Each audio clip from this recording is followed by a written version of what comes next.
Yang menang itu sering juga memang betul-betul curang. Karena apa? Karena saya sebagai hakim MK sudah memutus beberapa kasus. Misalnya dari 100 kasus misalnya, itu hampir semua yang kalah itu menggugat. Dan sebagian besar itu kalah yang menggugat karena tidak bisa membuktikan. Pertama, waktu Pak SBY itu, bansosnya itu hanya 17 triliun. Dan itu sudah ada sebelumnya, tidak ditambah menjelang pemilu. Enggak. Memang ada setiap tahun. Sekarang 496 triliun. Dan ditambah di tengah jalan. Zaman Pak SBY itu, ya pastilah mencari kemenangan ya, tapi undang-undang enggak dilanggar Pak SBY.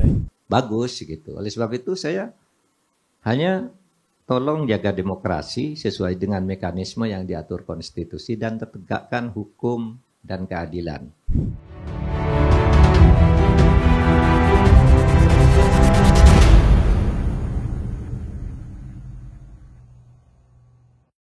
Assalamualaikum warahmatullahi wabarakatuh. Berjumpa lagi di program Kingmaker pada malam hari ini, dan memang tamu yang kita undang harus Kingmaker ini, Prof. Dan salah satu Kingmaker di bangsa ini adalah Prof. Mahfud MD. Salah satu tokoh bangsa kita yang saya sama beliau sudah cukup lama, beberapa kali dalam satu forum, dan alhamdulillah pada hari ini juga bersama lagi dan tetap dengan karakter beliau yang lama, tidak berubah insya Allah. Dengan kecerdasannya, keberaniannya, ketegasannya, dan keluasannya sekaligus. Banyak hal yang beliau kerjakan, dan pada malam hari ini alhamdulillah kita bersama-sama lagi. Dan tak lupa juga ada Ustadz Deden bersama kita. Assalamualaikum. Waalaikumsalam. Baik, Ustaz. Ini Kingmaker tahfiz Quran ini. Tahfiz Quran. Biasanya memang kita mulai dengan tazkiyatun nafas, Prof. Setiap malam Jumat. Qad aflaha man tazakka. Qad aflaha man zakkaha. Supaya nanti bincang-bincangnya tidak dengan emosi. Membangun bangsa ke depan memang perlu kecerdasan, bukan cuma dari sisi intelektual tapi juga spiritual dari sisi ruhiyah. Alhamdulillah. Alhamdulillahilladzi hadana lihada wa ma kunna linahtadiya laula an hadana Allah. Nashhadu an la ilaha illallah wahdahu la syarikalah. Lahul mulku wa lahul hamd. Yuhyi wa yumitu wa huwa hayyun la yamutu. Biyadihil khairu wa huwa ala kulli syai'in qadir. Wa nashhadu anna Muhammadan abduhu wa rasuluhu la nabiyya ba'dah. Allahumma fasalli wa sallim wa barik ala nabiyyina Muhammad wa ala ali sayyidina Muhammad. Subhanaka la ilma lana illa ma 'allamtana innaka antal alimul hakim. Allahumma ati nufusana taqwaha wa zakkiha anta khairu man zakkaha anta waliyuha wa maulaha. Allahumma anfa'na bima 'allamtana wa 'allimna ma yanfa'una warzuqna 'uluman tanfa'una fid din wad dunya wal akhirah. Allahumma atinal hikmah. Atinal hikmata allati man utiha faqad utiya khairan katsira.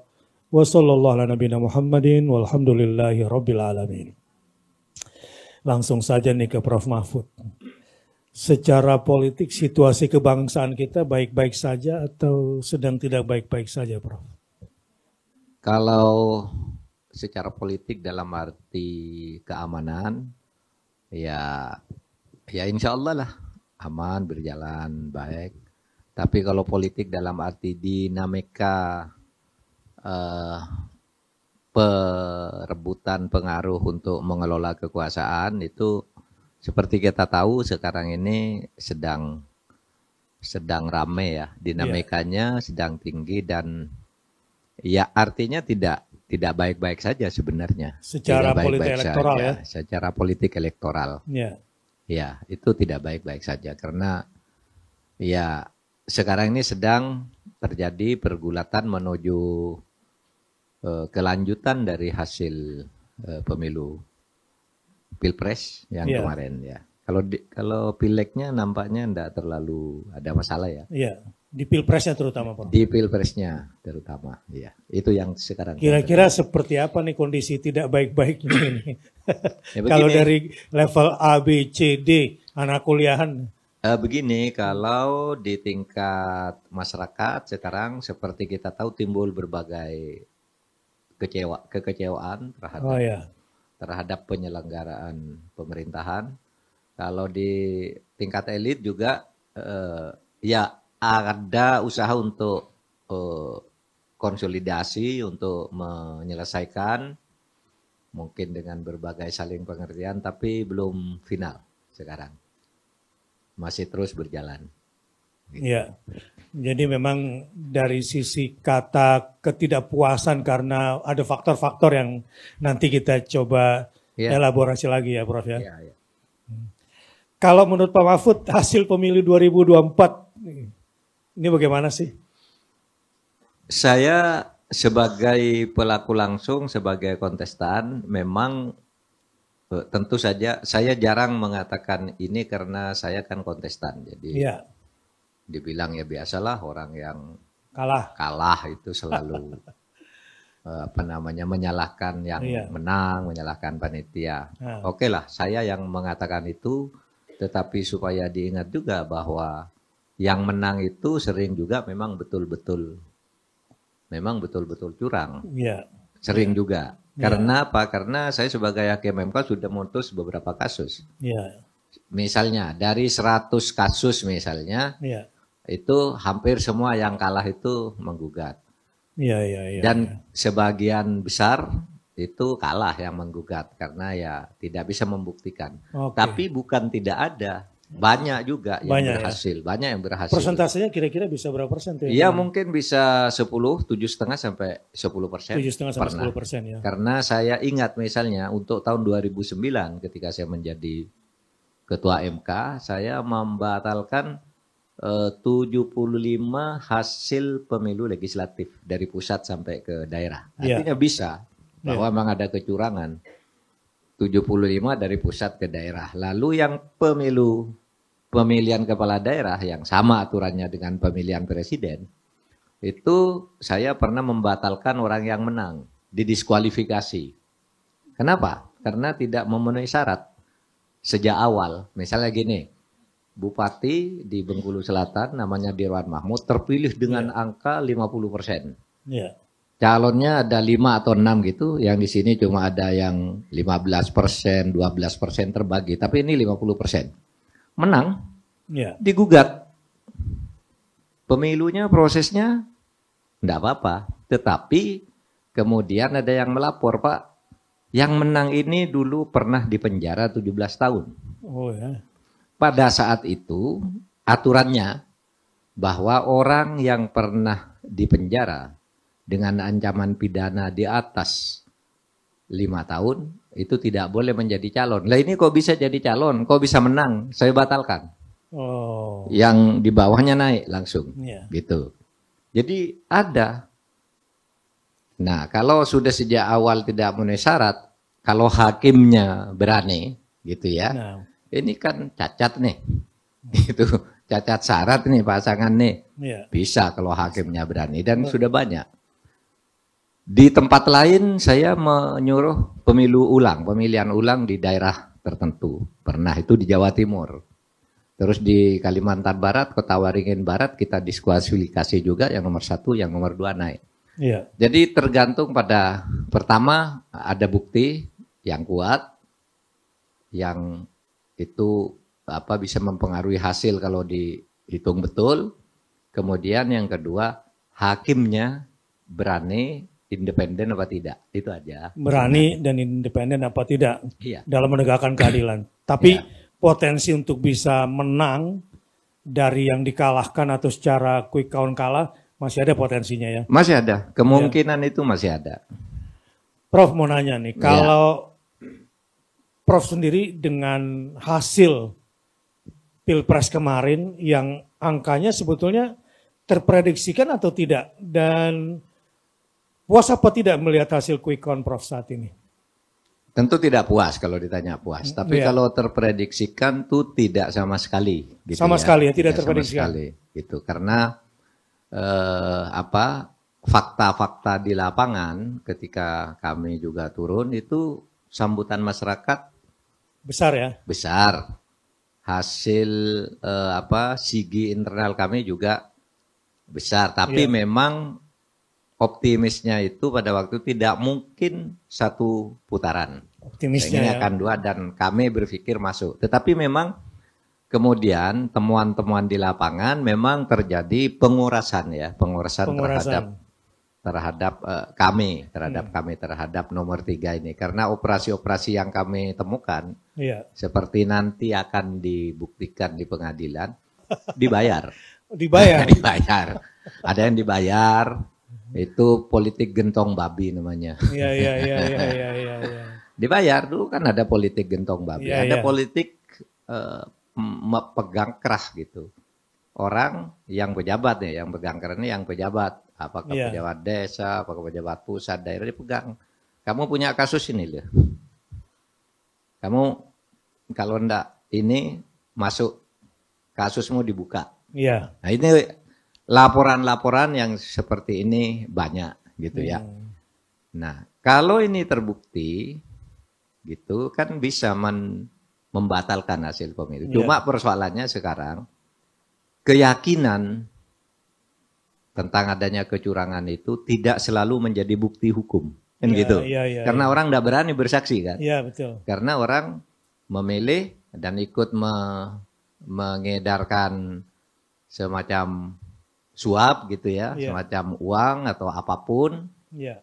Itu kan pertama enggak berani bersaksi ke pengadilan. Apa Iya. pemilu sudah selesai, saya dapat apa kalau bersaksi kan begitu. Iya, iya, iya. Yang kedua, kalau dia pelaku juga yang membantu, itu juga bisa dihukum juga. Iya, iya. Oleh sebab itu, keyakinan tentang kecurangan itu mungkin akan sulit dibuktikan secara hukum. Antara Iya. keyakinan dan bukti hukum itu tidak selalu sama. Iya, iya, iya. Oleh sebab itu, pilihan lainnya bukan hanya hukum kan, ada Iya, politik. ada Nah, itulah politik. kemudian muncul jalur angket Ya, hak misalnya. angket. Oke, sebelum Ya. kita bicarakan hak angket nih, Prof.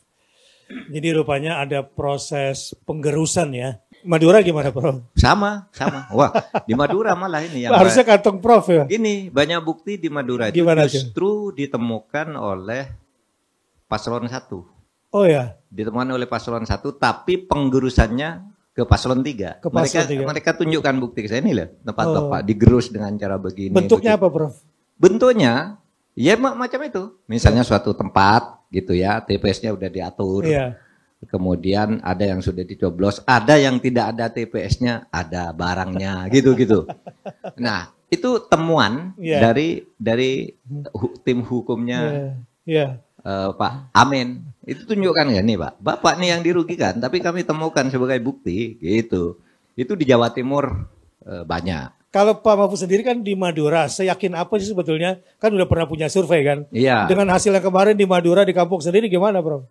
Kalau di kampung saya, di kampung Iya. ini ya menang lah ya. Nah, di Madura Seperti secara di keseluruhan? Jogja. Kalau di Madura keseluruhan kalah jauh. Kalah jauh ya? Kalah jauh. Di sana kan yang kuat itu Amin ya. Kalau karena basis-basis Muslim yang itu. Saya kan datangnya terakhir ini. Sudah jadi semua peta politiknya saya baru dimunculkan gitu ya. Nah, lalu sudah kalah gitu, lalu penggerus kayak gitu. Jadi habis. Tapi ya pemilu selalu begitu. Pemilu tuh dalam pikiran saya lebih banyak adu curang. Siapa yang menang curangnya dia yang menang gitu. Dan untuk menang curang tuh ya siapa yang lebih punya akses ke kekuasaan. Kekuasaan ya. Kalau Prof sendiri yakin ada kecurangan gak kira-kira? Sangat amat yakin. Walah. Sangat amat yakin. Dan kita punya bukti, cuma apakah bukti itu menjadi bukti hukum atau tidak nanti MK. Dan kalau buat jadi bukti itu lalu MK-nya berani apa tidak. Itu kan gitu. Sangat yakin lah. Kita punya bukti-bukti yang akan diajukan. Tapi juga ada kemungkinan oleh hakim, wah ini tidak signifikan kan. Oleh sebab itu kita perjuangannya ke terstruktur, sistematis dan masif itu. Nggak bisa bicara angka Pak. Misalnya, wah kami menggugat angka kami kok sedikit. Nggak bisa, itu angka itu udah benar. Angka benar. Angka benar karena sebelum menjadi angka itu sudah dicurangi dulu. Ya itu yang kemudian dihitung, yang sudah dicurangi dulu itu. Angkanya benar tapi tidak benar sesungguhnya. Iya. Sehingga sebenarnya menurut saya kekisruan Sirekap di KPU itu hanya mengecoh aja agar kita mempersoalkan itu nanti. Ya kalau itu kok begitu Sirekapnya, padahal itu tidak dipakai nantinya. Nanti di pengadilan, ayo kita kembali ke formulir. Nah formulir itu yang sebenarnya dalam keyakinan kami ya di proses pembuktian itu yang sudah dicurangi lebih dulu. Ada yang sudah dicoblos duluan, ada yang sebenarnya orang berhak memilih di situ. Milih. Ada yang membawa kartu-kartu yang banyak lebih dari yang ini dari luar bawa lalu dicoblos, itu yang kita temukan. Jangankan di Madura ya, di daerah Bekasi ini aja kan terlihat tuh ada seorang ibu dikasih kartu pemilih, coba tunjukkan dulu ke hadirin bahwa kartunya ini benar. Begitu dibuka udah dicoblos. Ketua KPPS-nya pun kaget loh, kok dicoblos gitu. Kok ketahuan gitu maksudnya kira-kira. Ini sulap-sulapan di kota loh. Di kota ya. Apalagi di Bekasi, daerah gunung-gunung. Ya luar biasa. Gitu. Tapi ya pemilu selalu begitu. Iya. Seru juga ya dengerinnya. Tadi tuh saya mau bilang begini. Kang Aep dulu pernah bilang kemarin waktu pertemuan pekan lalu bilang begini. Jangan sampai ada Prabowo Syndrome. Saya bilang apa Prabowo Syndrome? Nuduh orang curang tapi nggak punya bukti. Untuk membuktikan ini besok kelihatannya baik paslon 01 maupun 03 kelihatannya banyak berharap sama Pak Mahfud loh. Karena Pak Mahfud yang sangat mengerti dan lama menjadi ketua MK kan. Ya tapi saya bukan menjadi hakim sekarang. Iya. Ilmunya maksudnya, ilmunya.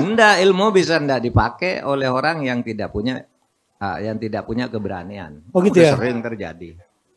Saya kira ya bisa aja hakim mengatakan enggak bisa ini gitu. Bagai hal pertama mungkin karena memang tidak signifikan. Yang kedua takut juga. Ya karena politik intervensi, politik pegang keras itu kan sudah terbukti terjadi di MK kan. Iya kan? Ya ada yang masuk penjara juga, ada yang kemudian dijatuhi sanksi etik dan sebagainya. Karena itu memang terjadi. Gitu. Jadi tetaplah ilmunya Prof lebih banyak karena lebih berpengalaman untuk memberikan penerangan ya terutama, dan pada malam hari ini terutama seluruh relawan yang sedang mengumpulkan data dan seluruh tim jangan sampai terperosok dengan istilah Kang Aep kemarin ini saya mengulang Prabowo Syndrome di tahun 2019. Jadi menuntut tapi nggak punya bukti yang kuat. Bukti. Gitu 2014 juga. 2014 juga ya? Kan saya ketua tim suksesnya Pak Prabowo dulu. Saya diajak ke pengadilan, saya minta buktinya mana buktinya. Nggak ada itu. Hanya tahu aja bahwa dicurang, buktinya mana. Akhirnya saya minta mengundurkan diri. Kalau gitu saya enggak ke pengadilan. Ini pasti kalah. Tapi waktu itu Pak Prabowo enggak percaya. Enggak, kita harus ini, buktinya banyak. Lah mana buktinya? Saya kan ketua tim. Enggak ada buktinya. Enggak ada buktinya. Ya kalah betul, dibantai di sana. 2014 loh. Kira-kira 2024 terulang lagi nggak, Bro? Ya kita lihat nanti. Pengen bocorannya nih, ya, karena kan signifikan sekali ya suaranya Pak Ganjar Mahfud ini ya, tergerusnya ya, di luar dugaan. Saya kira yang menang juga kaget kali, nggak nyangka punya angka segitu kali ya. Ya, Prof, ini sebetulnya quote-unquote ya, kecurangan gitu ya. Sebetulnya pada saat pemilu aja atau udah ada sebelum-sebelumnya, Prof? Sebelum terjadinya Pilpres ini? Kalau pada saat pemilu, itu sudah hasil dari proses-proses sebelumnya. Makanya saya katakan ada yang sebelum pencoblosan, itu sudah dicoblos. Itu yang di Sampang yang kemudian tengah malam diserang itu. KPPS-nya mau dibakar rumahnya dan sebagainya. Karena dia sudah coblos duluan. Ada yang sudah dibuka gitu. Jadi proses yang mendahului itu. Lalu tentu politik gentong babi tadi. Misalnya ada satu desa nih, bansos. Pesantren 1 juta. Bansos pesantren. 1 juta itu santrinya, mungkin kiainya banyak, kiainya kan bisa saja begitu. Ya, mungkin aja gitu. Gak mungkin lah sama. Iya. Aduh. Kalau ditemukan ternyata ada masalah kecurangan pemilu, tapi bukan pada saat pemilu, dilakukan sebelum pemilu, apakah bisa juga digunakan sebagai alat untuk Bukti. Ya. Bisa. Kalau itu langsung, misalnya ada suatu daerah yang saya batalkan itu, ya, penduduknya 220.000 pemilih, karena kabupaten kecil, 220.000 pemilih. Tapi paslon ini membentuk panitia pemenangan jumlahnya 125.000. Sudah lebih dari 10 penduduk udah panitia dia. Artinya sudah dibayar semua kan jadi panitia pemenangan itu. Kan sudah jelas tuh, sudah pasti ini udah lebih banyak, ini sudah lebih sedikit. Dan di sini masih ada yang ikut gitu. Itu yang pernah saya batalkan. Itu dilakukan sebelum pemilu. Kalau yang sekarang ini? Nah, nanti aja di pengadilan. Enggak, saya secara etis tentu tidak boleh membuka itu karena pertama itu nanti ada tim hukum yang nangani. Yang kedua orang akan mengatakan seperti sering saya katakan, paling itu karena kalah kan karena gitu. Kalah. Pak Mahfud itu karena kalah bilang gitu. Ya udah nanti lihat aja di pengadilan gitu. Pak Mahfud kalau nggak salah udah pernah jawab lah soal kasus MK, udah pernah jawab tuh. Oh iya. Udah sering ya. Kemudian selain MK, bansos gitu ya. Ya. Bansos kayaknya belum nih. Kalau kasus MK udah pernah jawab. Nah, kalau bansos itu sementara ini temuan kami itu tidak akan jadi bukti ke. Tidak MK. akan jadi bukti ya. Itu akan jadi bukti nanti di angket. Diangket malah masuknya. Karena begini. Kasus bansos itu sementara ini temuan kami itu ada pelanggaran. Dan kalau pelanggaran pelaksanaan undang-undang itu bukan ke pemilu, tapi ke DPR. Apa misalnya? Ini ya, bansos tahun 2023 itu berakhir November. Bansos itu menurut undang-undang APBN berakhir November. 2023. Iya, tapi diperpanjang tanpa mengubah APBN. Kan pelanggaran. Iya. Yang tahun 2024 tiba-tiba dinaikkan. 2024 ya. Iya. 2024 dinaikkan dan dibayarkan Januari Februari. Padahal undang-undangnya yang tahun 2024 itu baru disahkan 16 Oktober. Oh, harusnya 16 Oktober ya. Harusnya nunggu perubahan APBN ke itu, tapi dipaksakan dinaikkan, lalu dibagi di situ. Nah di situ pelanggaran terhadap undang-undang. Iya. Nah, ini masuk ke angket. Itu nanti angket. Iya. Apakah Anda optimis angket ya? Kita lihat aja dulu karena angket ini tergantung politik. Kalau sebagian parpol itu menyatakan tidak, ya tidak akan jadi juga. Gitu kan? Iya. Parpolnya kan banyak tuh yang di sana. Pas di voting gitu, nggak setuju gitu, lebih banyak yang tidak setuju angket ya bubar juga. Itu namanya politik. Iya. Jadi jangan terlalu bergembira dulu, tapi jangan pesimis juga. Kan politik tuh sangat dinamis dan tergantung usaha kita juga, Prof. Tergantung usaha kita juga dan biasanya akan sangat dipengaruhi oleh tekanan publik juga. Oleh sebab itu saya katakan kepada pejuang-pejuang di bawah, terus dilakukan tekanan melalui medsos, melalui gerakan, tapi jangan melanggar hukum. Jangan melanggar hukum. Ada rambu-rambunya itu semua.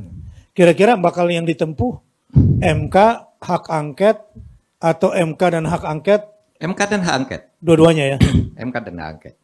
Jadi keputusan rapat tanggal 15 itu, kita harus mengkoreksi. Iya.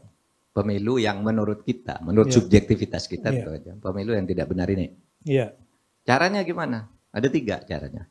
Satu, lewat jalur hukum, itu adresatnya KPU. Bahwa Anda tidak benar menyelenggarakan pemilu, kami nuntut untuk dibatalkan hasil pemilu. Itu kan? Kemudian yang kedua angket. Ini jalur politik. Nah, jalur politik ini dilakukan oleh parpol. Saya katakan, saya tidak bisa ikut angket karena saya bukan orang parpol, saya juga bukan anggota DPR. Tetapi saya bisa memberitahu mekanisme dan prosedurnya. Gitu. Oleh sebab itu saya hanya memberi masukan, tapi saya tidak ikut-ikut di angket itu.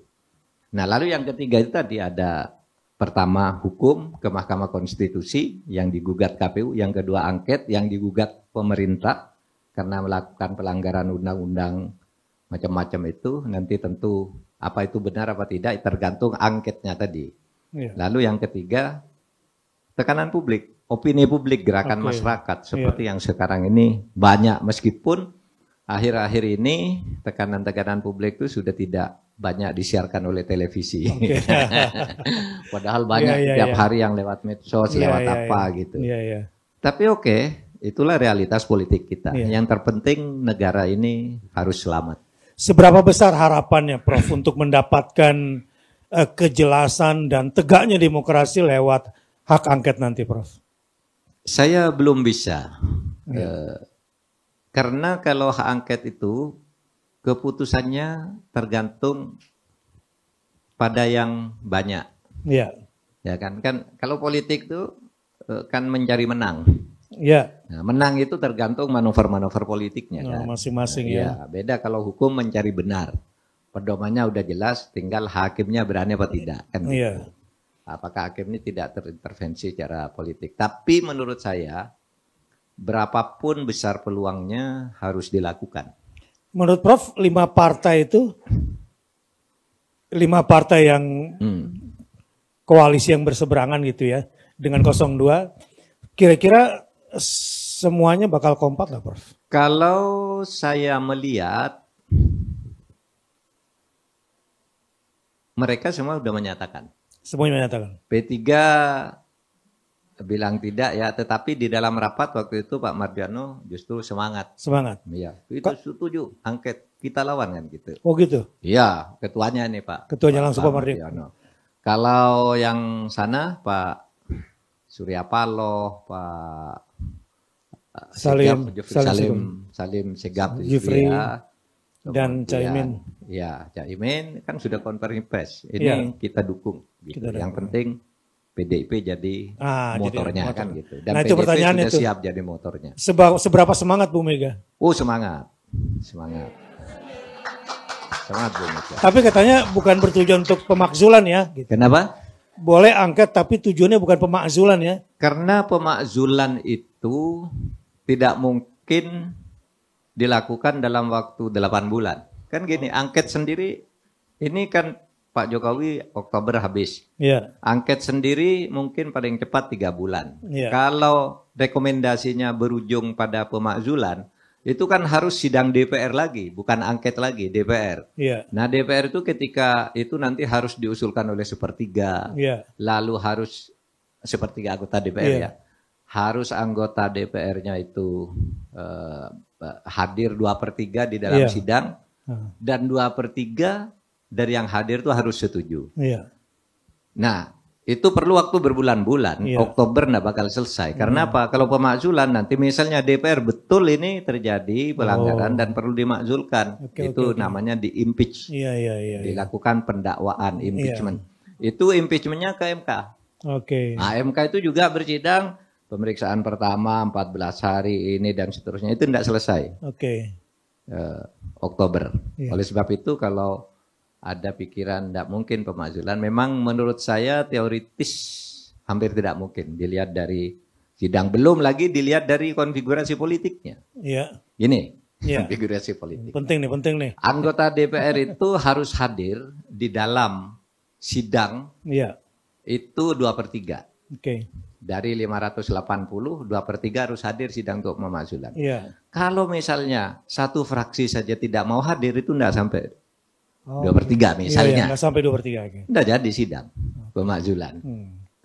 Nah itu politik. Tetapi kalau situasi sangat serius biasanya ya datang semua kan. Kayak zaman Pak Harto dulu kan. Iya. Begitu kuatnya Pak Harto, tetapi begitu masalahnya serius datang semua kan. Iya. MPR yang kemudian sebelum bersidang Pak Harto sudah saya menyatakan berhenti daripada digoreng di MPR. Karena semua orang udah datang ke Jakarta waktu itu. Gitu, memang mau menyidangkan gitu. Lalu Pak Harto saya menyatakan berhenti. Itu kalau gawat prosedur-prosedur gitu tuh enggak jalan. Jadi menurut Ibu Mega berarti malah nggak efektif ya kalau target daripada hak angket itu adalah pemakzulan. Bukan menurut Ibu Mega, saya yang mengatakan itu tidak gitu, efektif. Tapi apakah nanti hasil angket itu punya akibat hukum? Punya. Karena misalnya begini, misalnya saja Ya, ya. nih, jadi target angket apa gitu kira-kira? Target angket menemukan kesalahan. Menemukan kesalahan. Kalau menurut kepastian apa ini salah apa tidak. Kalau ditemukan ini terjadi pelanggaran undang-undang kan ada rekomendasi. Rekomendasi 1 misalnya dibawa ke pemakzulan. Oke. 2 ditindaklanjuti secara hukum. Nah, kalau ada perintah ditindaklanjuti secara hukum itu tidak perlu sidang lagi. Oh. Serahkan ke Kejaksaan Agung. Meskipun presidennya sudah berhenti, Iya. ya, Hmm. ya dibawa ke pengadilan. Kayak Pak Harto dulu kan sudah berhenti kan. Iya, iya, iya. Dibawa ke pengadilan. Iya. Cuma sidangnya dihentikan bukan karena tidak ada bukti. Pak Harto sakit waktu Iya, itu. Sakit permanen menurut keterangan dokter. Tidak Iya. boleh diadili lagi. Iya. Kasusnya ditutup. Iya. Jadi kalau ada temuan di bidang hukum pidana, bisa ditindaklanjuti meskipun periode kepresidennya habis. Iya, iya, iya. Itu kan begitu Iya. hukumnya. Jadi Jadi bukan tidak ada gunanya angket ini. nanti bakal ada bom liar gitu ya di tengah jalan itu. Iya bisa aja. Bisa. Temuan-temuan. Tapi itu mekanisme Iya. aturan hukumnya seperti itu. Jadi berarti target daripada hak angket ini pada akhirnya nanti sambil jalan aja kelihatannya Prof ya. Iya. Iya. Jadi ini paralel.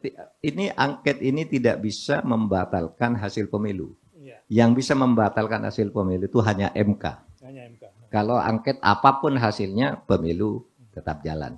Sehingga kalau ada angket itu nanti judulnya bukan angket tentang pemilu, angket tentang pelaksanaan APBN dan Undang-Undang Keuangan Negara dan Undang-Undang KKN. Gitu ya. Kalau APBN yang semalam ini yang sampai saat ini dicatat, lah ini kok tidak ada perubahan Undang-Undang APBN Ya, kok dapat situ ya. kok begitu, itu satu. Iya. Itu udah pelanggaran. Kalau Undang-Undang Keuangan Negara Iya. setiap ini automatic adjustment Iya. ya, pemblokiran untuk pengalihan anggaran itu juga harus dengan mekanisme tertentu dan Iya. DPR setuju. Ini langsung dilakukan. Iya. Kalau Undang-Undang KKN apabila menggunakan anggaran negara atau membuat kebijakan yang menguntungkan satu pihak, itu sudah termasuk pelanggaran KKN.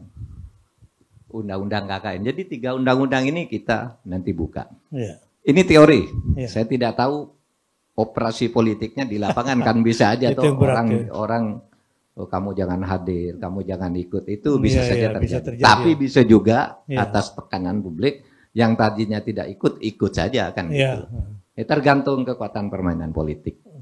Jadi situasinya ini masih dinamis ke depan ya. Masih dinamis. Sangat-sangat dinamis. Sangat dinamis. Apalagi kalau kita bicara individu-individunya. Iya, iya.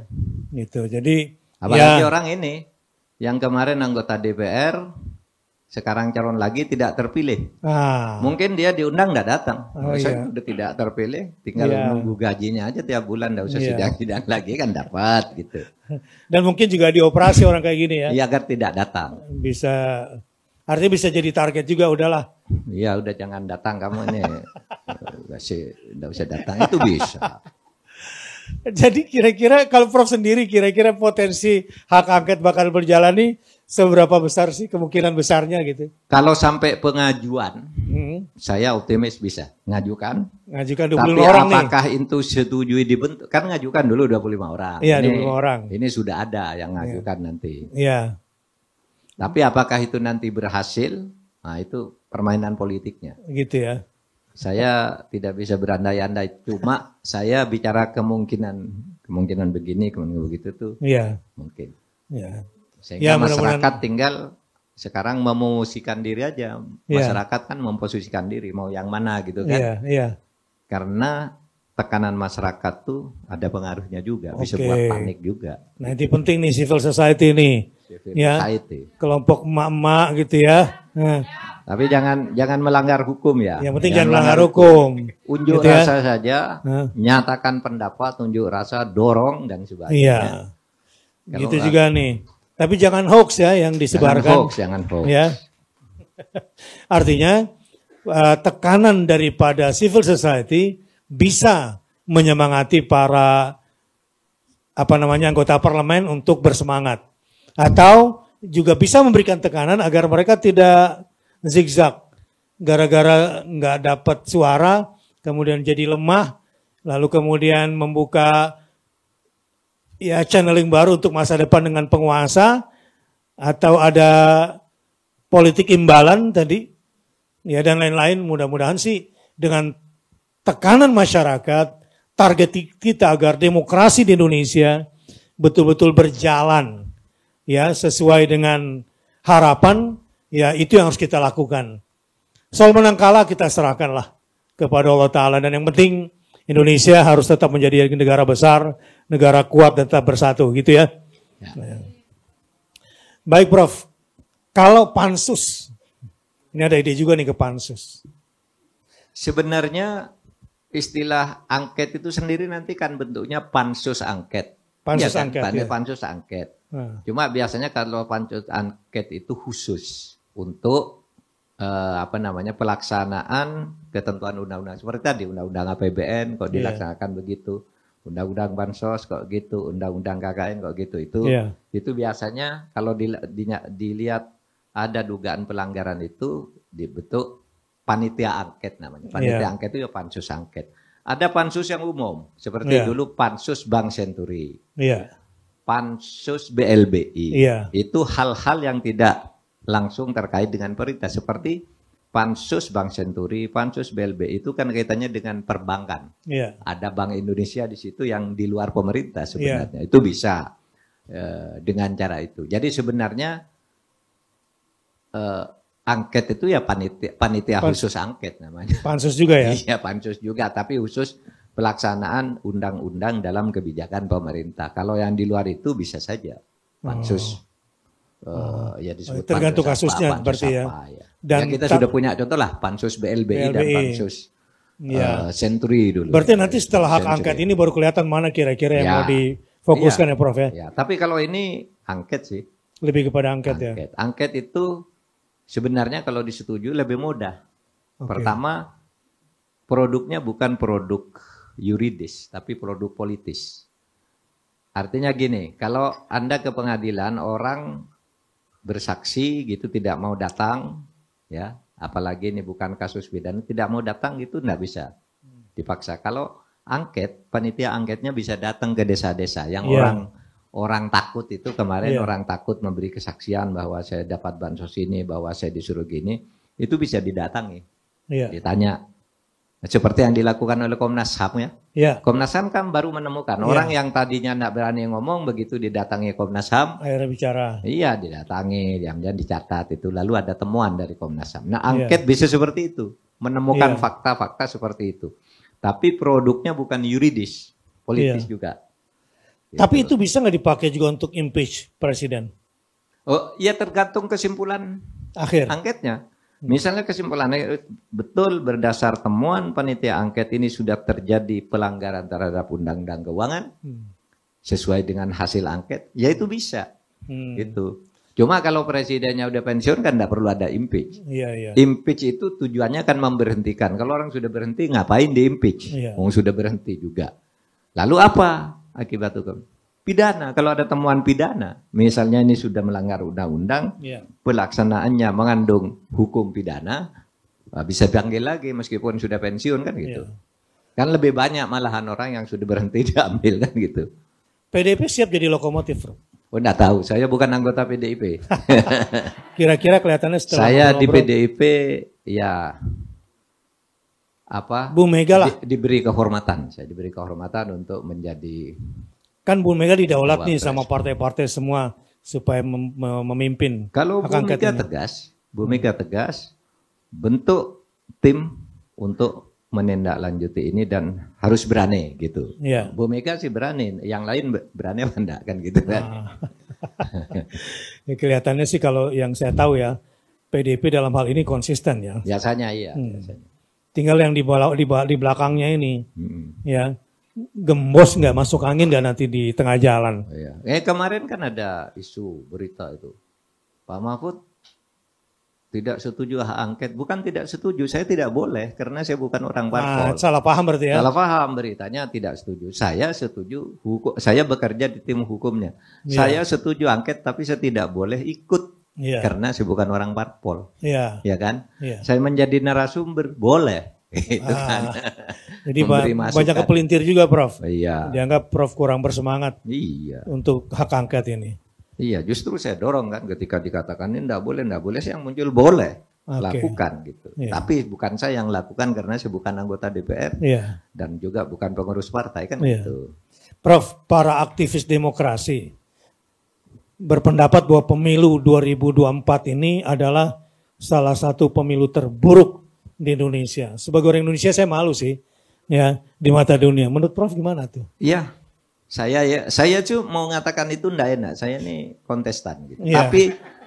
Tapi enggak. Saya ini sejak ikut pemilu Iya. sudah belasan kali ya. Di zaman Orde Baru 7 kali, yang sekarang ini kan sudah 5 kali, 12 kali saya ikut pemilu. Ini pemilu terburuk. Pemilu terburuk sekarang ini. Faktornya apa aja, Prof? Ya faktornya itu politik gentong babi. Gentong Karena babi. sekarang misalnya,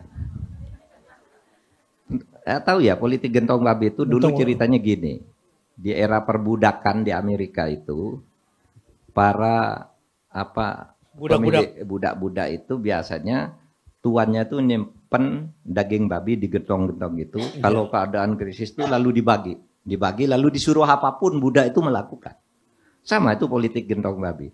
Kalau lagi ada politik kerah leher itu, politiknya tuan takur.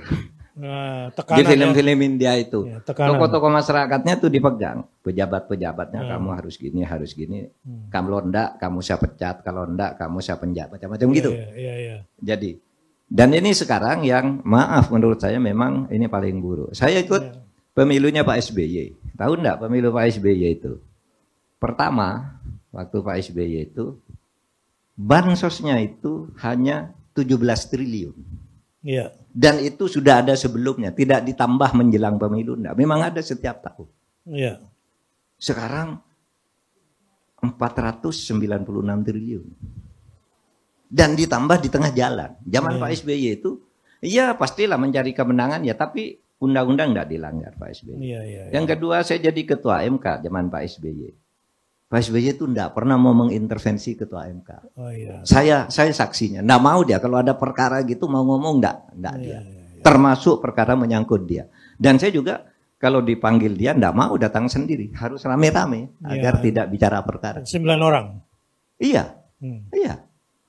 Misalnya pas ada upacara gitu saya mau duduk sama SBY. Nah, tamu lain banyak karena ini upacara kan. Tapi kalau berdua ketemu gitu enggak pernah Pak SBY enggak pernah memanggil, saya juga enggak pernah mau menghadap. Masih ada etika ya? Iya Pak SBY begitu. Ya. Kalau yang ini?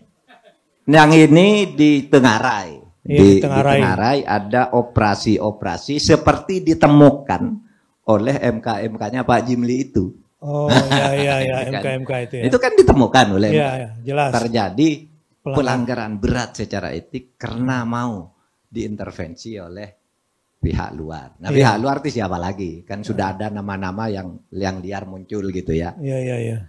Nah jadi MK-nya enggak tahu ya. Ini MK yang akan datang ya. Ini MK yang kemarin nih sudah terbukti sah dan meyakinkan dia meloloskan Gibran itu dengan melanggar etik. Iya.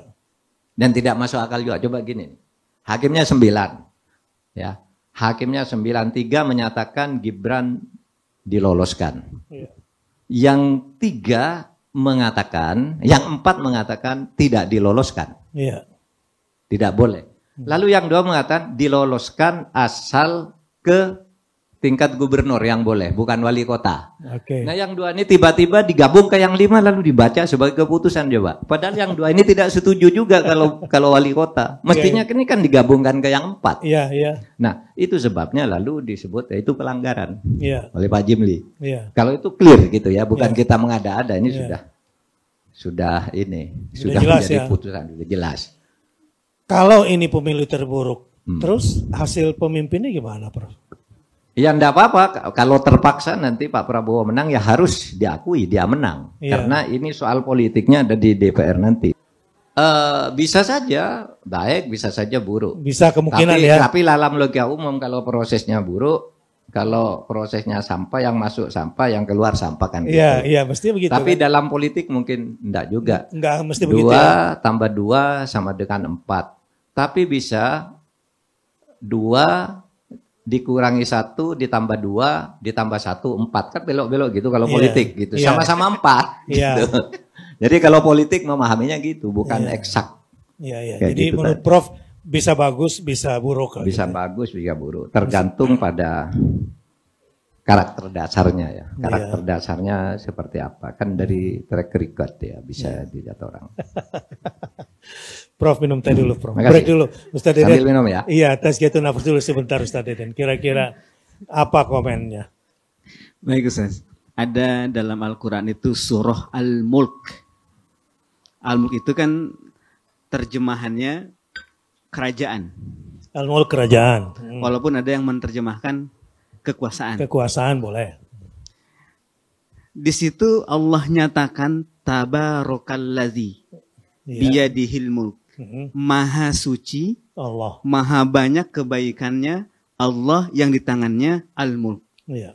Kenapa ada kata tabarok di situ? Karena biasanya al-mulk kalau dilepas sama Allah ke orang yang tidak tepat itu jadi tidak suci.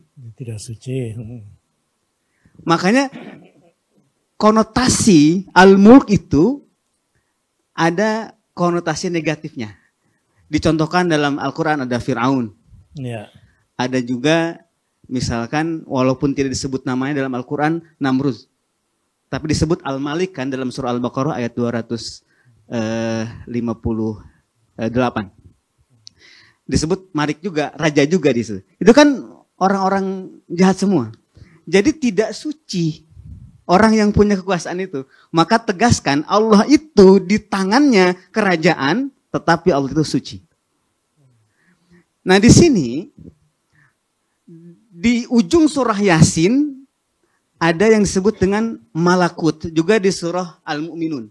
Malakut. Fasubhanallazi biyadihi malakutu kulli syai. Apa bedanya al-mulku dengan al-malakut? Kalau saya, al-mulk itu saya terjemahkan kerajaan. Oke. Malakut Kekuasaan juga. apa? Kekuasaan. Malakut itu kekuasaan. Malakut kekuasaan. Saya bedain terjemahannya agar beda. Iya. Al-mulk itu kerajaan, malakut itu kekuasaan. Hal ini karena ada orang yang diberikan kerajaan Allah tapi nggak berkuasa. Jadi tidak ada malakut. Dia punya mulku orang itu, tapi dia tidak punya malakut. Tidak punya malakutnya.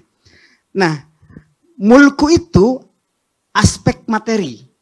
Malakut aspek spiritual. Makanya kan ada alam malakut, alam malaikat tuh. Nah, yang diberikan oleh Allah Subhanahu wa taala tu'til mulka itu aspek materi. Bukan malakut. Tidak tu'til malakuta gitu. Iya. Tu'til malakuta. Artinya orang yang saat ini berkontestasi, termasuk kita kan. Kita kan pemilih, berarti kita ikut kan dalam kontestasi ini. Iya. Ya, ikut. Berarti kita harus banyak-banyak bertasbih kepada Allah Subhanahu wa taala sebagai yang di tangannya malakutu kulli syai. Fa subhanalladzi biyadihi malakutu kulli syai wa ilaihi turja'un. Jadi banyak bertasbih saat ini. Ya, bertasbihnya kalau dalam bentuk pelaksanaan pemilu mestinya KPU-nya bertasbih. Bertasbih gitu. Ya. Bawaslu-nya juga bertasbih. Ini serius Ustaz. Agak ini tadi Prof berbicara tentang batalnya syarat itu. Jadi saya terbayang waktu di sana itu kan ada orang mau jadi imam sholat, dia batal sholatnya. Iya. Kentut imam ini. Iya. Itu kan mestinya kalau imam sholat tiba-tiba dia dirinya batal. Iya. Mundur dong. Walaupun orang nggak dengar. Walaupun orang nggak dengar. Walaupun baunya nggak kecium. Ini udah ngentut sebelum memimpin sholat. Iya.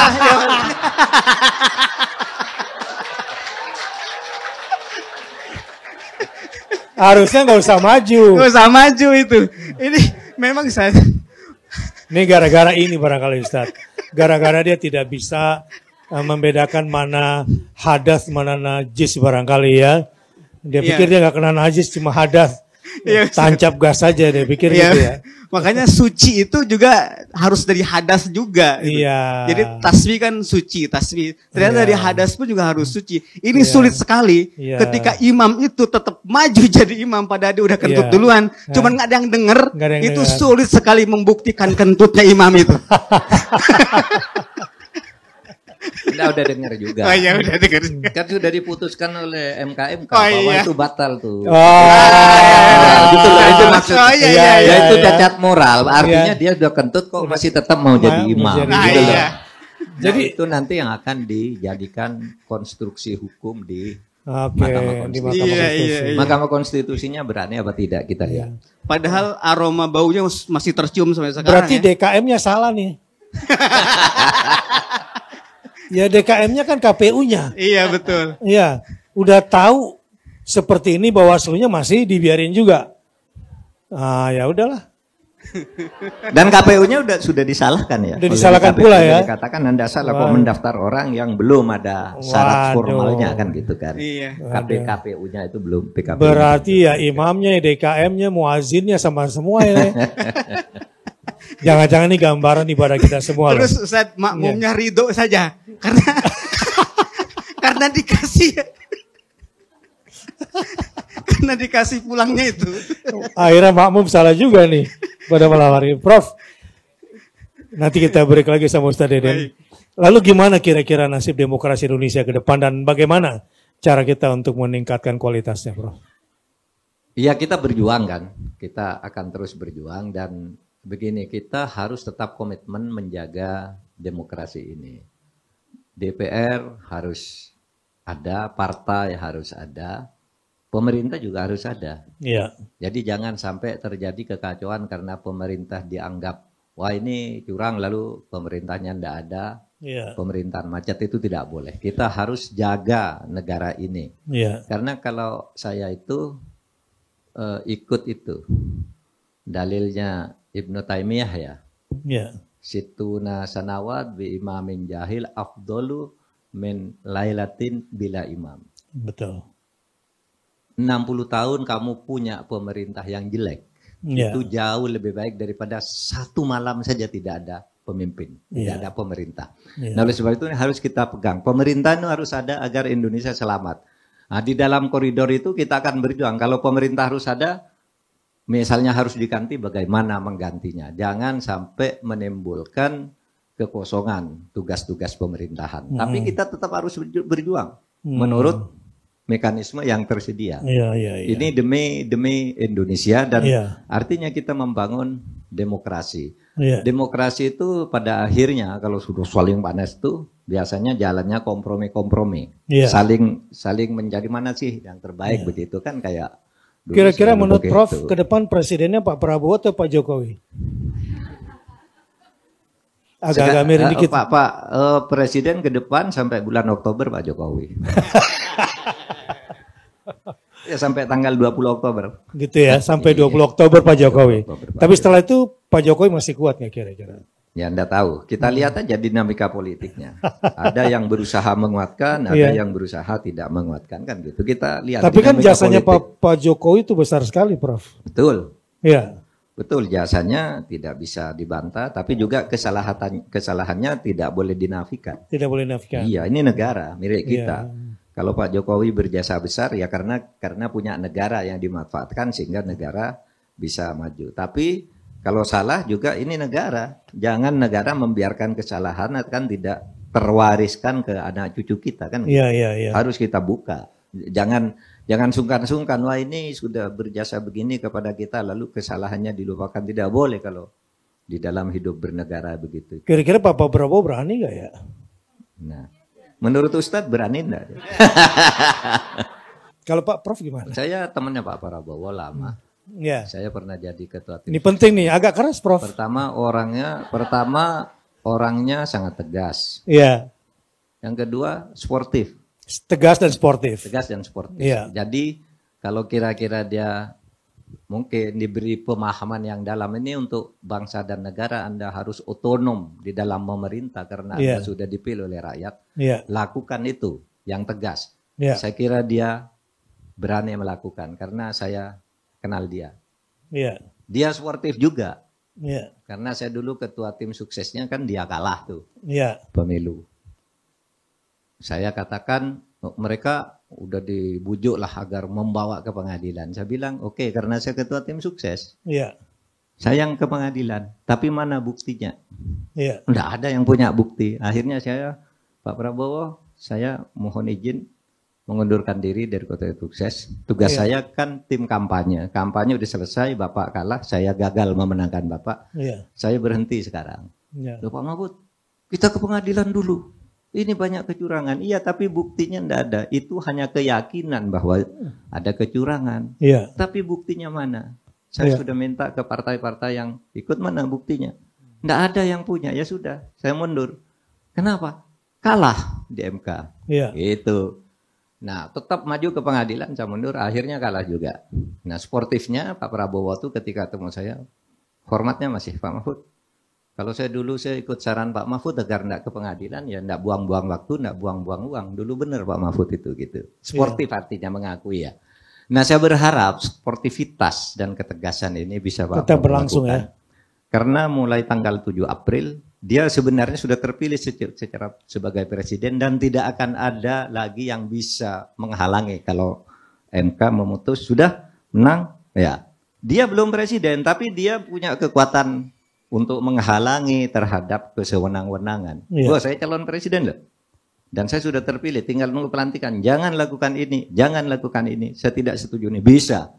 Kan masyarakat aja bisa, apalagi presiden terpilih yang belum dilantik. Betul, betul. Nah, Pak Prabowo bisa melakukan itu menurut saya. Mudah-mudahan ini didengarin sama Pak Prabowo nih. Dengarlah, Pak Prabowo kan teman saya, pasti mendengar dia. Semangat dulu ya. Udah ada tuh calon-calon menteri, tapi saya nggak baca Pak Mahfud tuh di situ, Pak. Oh iya, nggak mungkin lah, nggak mungkin. Nggak mungkin ya? Ya, nggak mungkin. Udah nggak temennya. Enggak, kalau saya begini, bukan soal teman, masih teman.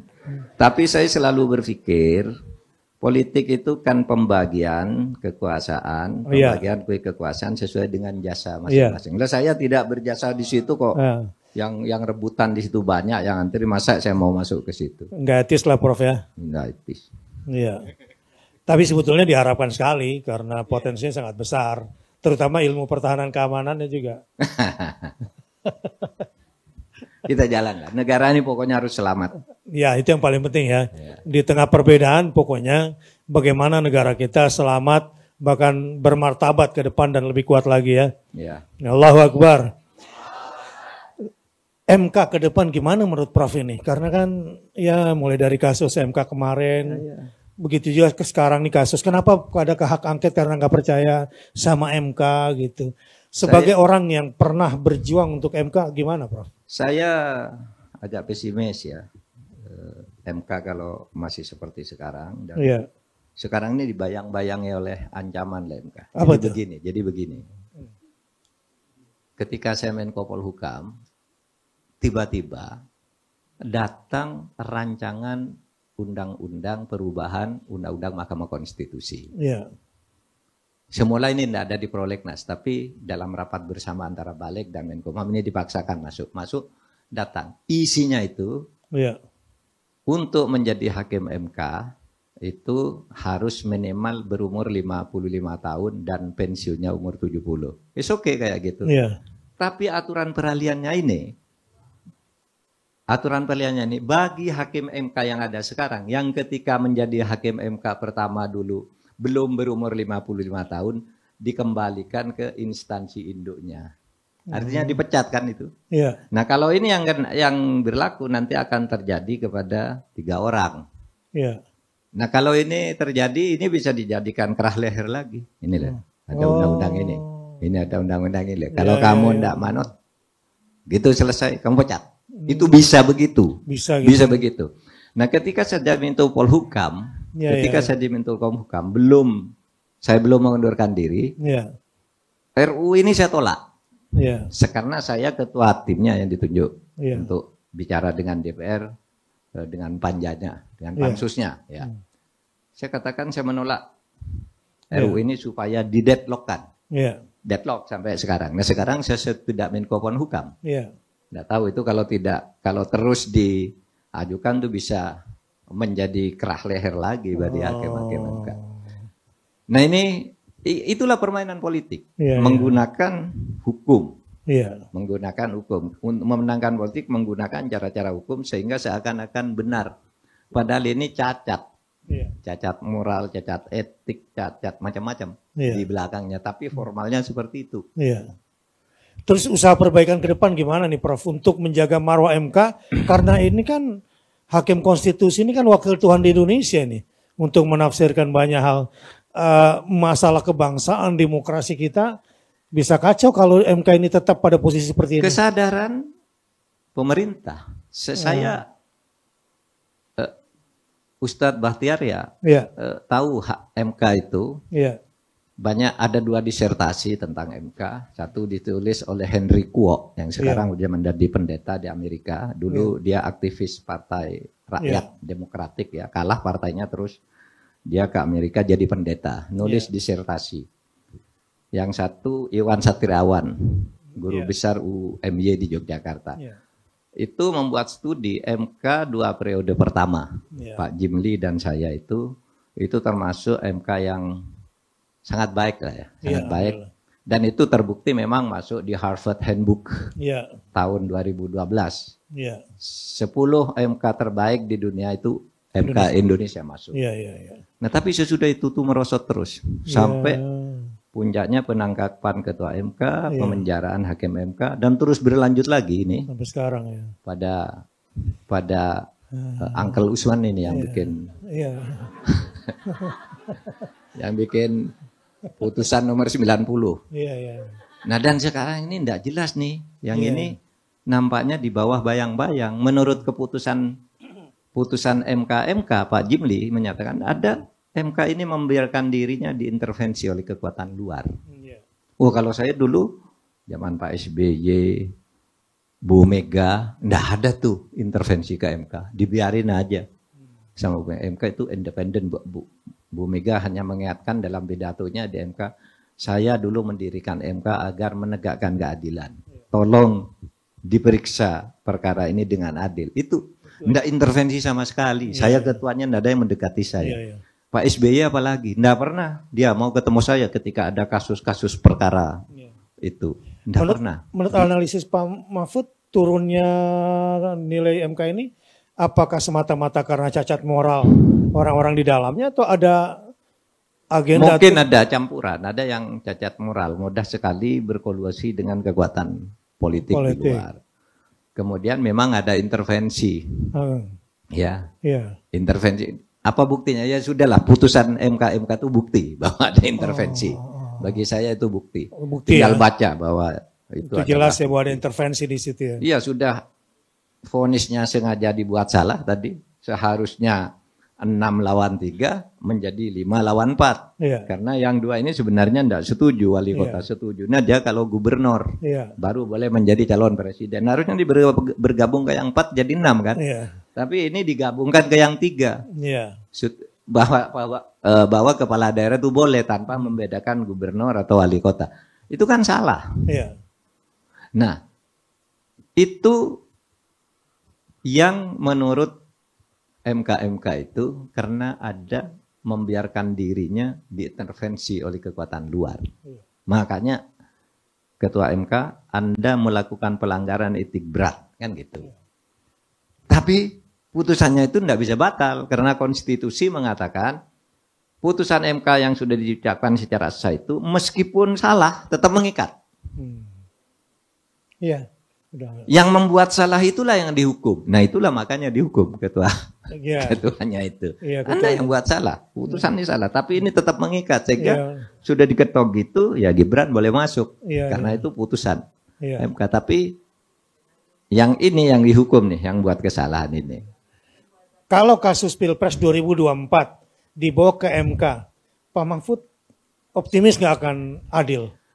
Saya tadi mengatakan ini bukti-bukti yang saya yakini benar.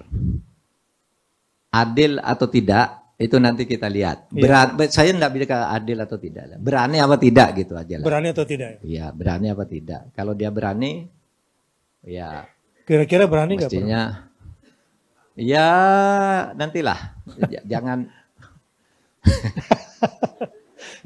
Jangan mengira-ngira. Karena tadi ada, kan sudah saya beri beberapa. Satu, ada ancaman dari MK, yang kedua ada ancaman karir, yang ketiga juga mungkin politis. Kan bisa ya, kalau Kayak hakim-hakim yang ditangkap itu kan, kamu kemarin tolong dong ini menangkan perkara. Nggak bisa. Kenapa nggak bisa? Pokoknya demi hukum. Loh, kamu kemarin sudah saya suap kok yang perkara satunya. Ya dia ikut lagi situ. Itu dia artinya apa itu ya? Artinya disandra.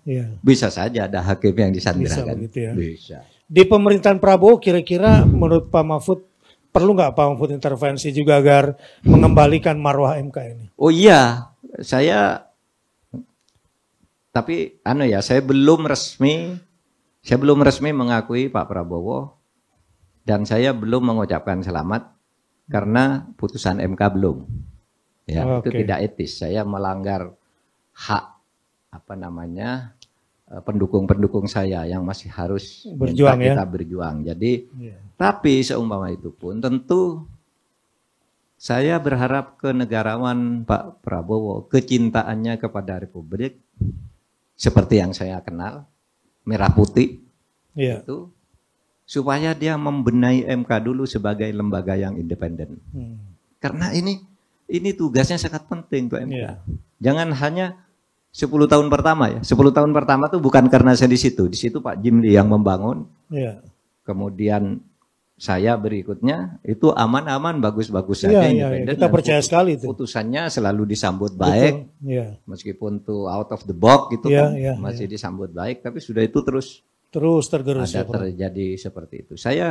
Dan itu tergantung presidennya kok. Dulu kan Bu Mega bagus, enggak intervensi. Pak SBY bagus, enggak intervensi. Bagus MK-nya. Nah, sekarang ini seperti yang sudah diketahui. Seperti itulah terlalu subjektif nanti kalau saya bicara itu. Tapi harus saya katakan. Gitu. Iya, harus dikatakan innalillahi wa inna ilaihi raji'un. Ustaz Deden, Pak Mahfud istirahat dulu. Nanti komen lagi kira-kira. Jadi Ustaz, saya amati obrolannya makom hadar, Ustaz. Hadar ini. Kan kalau baca Quran itu ada tahqiq, ada tadbir, ada hadar, ada lambat, sedang, cepat. Ini cepat ini termasuknya. Hadar ini di atas tartil. Biasanya untuk dipakai moroja untuk para hufat ya. Iya. Terus? Iya, jadi saya amati tadi, wah ini sudah levelnya level itqonnya itu level keren ya, Ustaz. Gitu ya. Iya. Ibarat pembalap itu kan. Nah, masalahnya sekarang ini kita ingin mengembalikan marwah MK tadi kan. Iya, Ustaz. Seorang hakim atau seorang hakam. Ya, kalau di awal tadi kita berdoa, ya Allah berikanlah hikmah kepada kami atau kepada para hakim lah paling tidak ya, agar ke depan yang terpilih adalah hakim-hakim yang penuh hikmah. Nah, hikmah itu apa Ustaz Deden? Ya, sebenarnya kalau di surah Ali Imran ayat 26 itu, Qulillahumma malikal mulki tu'til mulka man tasha. Allah berikan kerajaan, saya ulangi lagi, kerajaan karena kerajaan. Yang berkuasa hanya Allah saja. Orang yang punya mulk belum tentu dia berkuasa. Tu'til mulka man tasha. Allah berikan kerajaan itu kepada yang dia kehendaki. Nah, di Al-Baqarah ayat 269 itu yu'til hikmata. Nah, hikmah itu. Yu'til hikmata man yasha. Allah juga berikan hikmah kepada yang dia kehendaki. Di sini idealnya orang yang diberikan al-mulk, itulah dia orang yang diberikan hikmah. Karena kalau ternyata yang memegang al-mulk ini bukan orang yang punya hikmah, muncullah Fir'aun itu. Muncullah Namrud itu. Sehingga tidak bisa al-mulk itu dipisahkan dengan hikmah itu. Nah, hikmah itu apa? Hikmah itu kalau lihat tafsir yang paling gampangnya, tafsir mahwal hikmah fi qaulihi ta'ala yutil hikmata man yasha, al hikmatu huwal Quran. Itu gampang kalau nafsir di situ. Ya. Tetapi kan kalau gitu masih terlalu umum. Al hikmatu huwal Quran itu umum. Nah, hikmah itu pengetahuan yang diberikan oleh Allah Subhanahu wa taala kepada orang yang dikehendaki oleh Allah Subhanahu wa taala, dan dengan pengetahuan tersebut dia menjadi orang yang hakim. Iya. Hakim itu dia menjadi orang yang bijaksana. Adil dan bijaksana. Itu hakim itu adil dan bijaksana. Dia bisa mengamalkan ilmu yang diberikan oleh Allah Subhanahu wa taala, apa yang diketahui dia yang dia amalkan, dan apa yang ada di hatinya dialah itu yang diperlihatkan keluar. Mudah-mudahan ya nanti ke depan pemimpin kita dan hakim-hakimnya terutama ya diberikan hikmah oleh Allah Subhanahu wa taala. Amin Allah ya Rabbal. Prof, nih agak-agak penutup di akhir nih. Ya. Begini. Besok nih 1 Maret mau ada yang bergerak secara sporadik tuh ke DPR. Ini nggak jelas siapa yang kontrol. Kira-kira ada pesan nggak, Prof? Kira-kira buat yang mau bergerak ini harusnya bagaimana, Prof? Ya biasanya gerakan kayak gitu kan ada korlapnya ya. Saya berharap korlap itu ya menjaga keamanan, menjaga ketertiban, jangan melanggar hukum. Itu yang pertama. Nomor 1 ya? Iya, nomor 1. Yang kedua, misalnya ke DPR, ya DPR harus menemui dong mereka. Gitu. Iya. Ditampung di dalam ya suasana yang terbuka juga. Iya. Tidak boleh ada represi dan seterusnya. Mudah-mudahan tidak sampai terjadi sesuatu yang menyebabkan terjadinya chaos. Iya. Dan mungkin sekarang mah udah beda sih. Itu mau ada gerakan 1 Maret biasanya kan semua televisi menyiarkan. Iya. Tahun 98 kan gitu. Sampai Pak Harto jatuh. Iya. Tetapi sekarang jangan terlalu remehkan juga. Televisi sekarang tidak banyak yang menyiarkan, tapi medsos sekarang lebih dahsyat. Iya. Gitu ya. Sehingga harus hati-hati terhadap situasi ini.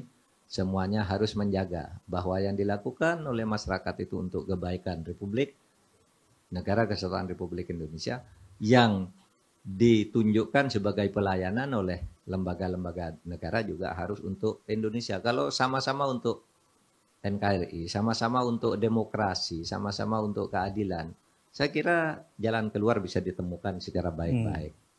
Jadi tidak boleh main kekerasan hanya untuk menang-menangan. Itu aja. Mencari jalan yang terbaik sehingga yang menang itu adalah Indonesia. Menang bersama. Itu aja menurut saya. Kepada pemerintahan berikut, Prof, apa kira-kira pesannya setelah melihat fenomena hari ini untuk kebaikan Indonesia ke depan, Prof? Kalau dari sudut kehidupan kita bernegara itu bangun demokrasi.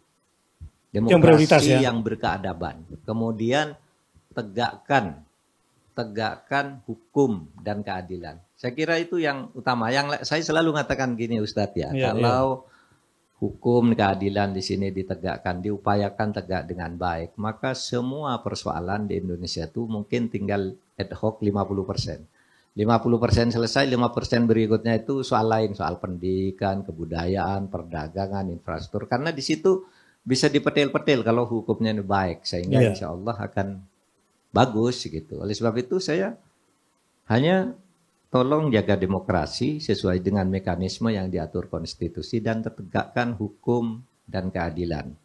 Saya selalu senang mengutip satu pernyataan dalam bahasa Arab yang itu merupakan penggumpalan atau penyimpulan dari perjalanan sejarah bangsa-bangsa terdahulu. Apa itu? Katanya begini. Tabqa ad-daulah al-adilah wa in kanat kafiratan wa tafna ad-daulah al-zalimah wa in kanat muslimatan. Akan kuat dan abadi suatu negara yang diperintah dengan adil meskipun kafirnya mungkin kafir. Kafirnya kafir tapi adil. Itu akan kuat negara. Wa tafna ad-daulah al-zalimah wa in kanat muslimah. Dan akan segera musnah cepat hancur suatu negara yang diperintah dengan tidak adil atau zalim meskipun mungkin ngaku-ngaku Islam. Pemimpinnya. Itu aja yang saya pegangi di dalam ikut mengurus negara ini. Nih, Terima kasih. untuk para guru besar, akademisi yang sudah keluar kandang ke depan ya buat para cerdik pandai, apa pesannya Prof? Melihat kegelisahan mereka hari ini ya, kemudian terpaksa keluar kandang ke depan, apa pesannya Prof buat mereka-mereka ini? Iya, saya berpesan agar mereka tidak pernah mau diintervensi, tidak boleh merasa takut. Karena kepada mereka, kalau rakyat yang kecil itu kan tidak tahu apa-apa. Iya. Tinggal kalau mereka yang elit-elitnya, para guru besar, cendekiawan, mahasiswa, para profesional takut gitu, ya kita tidak akan pernah menjadi lebih baik. Oleh sebab itu, demi pengabdian kepada bangsa dan negara, mereka jangan takut. Suarakan saja sesuai dengan bisikan hati nurani. Karena sekarang ini kan begitu ya. Iya. Ada orang nyuarakan bisikan hati nurani, lalu ada operasi diem-diem temannya ini disuruh membantah temannya gitu, adu domba gitu. Sehingga yang satu bilang sini, satu bilang dia adu domba. Tapi mestinya kalau ini punya hati nurani yang benar itu tidak akan mengkhianati ekspresi hati nurani yang sudah dikemukakan lebih dulu oleh teman-temannya. Dan harapannya ke depan juga pemerintah nggak intervensi ya ke kampus. Ya itu dia tidak intervensi dengan cara memecah belah kekuatan masyarakat sipil. Yang satu disuruh melawan temannya kan gitu kan. Kayak sekarang tuh rame-rame kan. Sehingga ada kecurigaan. Begitu orang akan mengatakan kita angket gitu. Lalu muncul beberapa orang suruh mengatakan bahwa bukan angket. Angket itu tidak boleh katanya. Padahal siapa bilang angket tidak boleh? Angket hanya tidak bisa membatalkan pemilu. Angket untuk menyelidiki kesalahan pemerintah itu boleh. Gitu. Lalu sekarang tuh bahkan di Jawa Tengah tuh ada beberapa ustadz gitu dihubungi, disuruh bersuara bahwa jangan angket lah biar negara ini damai gitu. Coba sampai ke ustadz disuruh begitu. La haula wala quwata illa billah. La haula wala quwata illa billah. Bahkan mereka para guru besar dengan ilmunya, dengan nuraninya pun dituduh juga. Dituduh begitu juga. Dituduh macam-macam dan diberi tandingan. Iya, diberi tandingan. Guru besar lain disuruh ngomong sebaliknya kan sudah ada itu. Iya. Tapi ada guru besarnya yang kemudian tidak mau berbicara yang sebaliknya. Iya. Nah itulah yang kemudian saya umumkan. Iya. Ini disuruh gini tapi tidak mau, ini disuruh gini tidak mau. Tapi yang lain ada yang mau, yang terjebak mau gitu. Iya. Untuk dilawankan dengan guru besar lain gitu. Ini politik pecah belah memang, politik adu domba. Tapi saya berharaplah guru besar, para cendekiawan profesional, para ustadz, para pengaruh pesantren, kembalilah ke hati nurani. Ya. Kan orang yang celaka itu kalau mereka lahum qulubun la yafqahuna biha. Itu kan? Mereka yang celaka dan masuk neraka jahanam dan seperti binatang karena itu mereka punya hati tetapi tidak menggunakan nuraninya, tidak mampu memahami kebenaran. Sesuai dengan bisikan hatinya itu. Kembali ke hati nurani agar negara ini bagus. Itu aja. Baik Prof, terima kasih banyak. Dan pesannya buat pendukung 01 atau 03 yang lagi berjuang angket Prof. Terus semangat. Kebenaran harus diperjuangkan. Allahu Akbar. Allahu Akbar. Terima kasih buat Prof Mahfud atas waktu dan kesempatannya buat kita semua. Sampai di sini dulu ya. Ya, mudah-mudahan cukup Ustaz Deden ya. Cukup. Baik, terima kasih. Kita tutup. Subhanakallahumma wabihamdika asyhadu an la ilaha illa anta astaghfiruka wa atubu ilaik. Wassalamualaikum warahmatullahi wabarakatuh.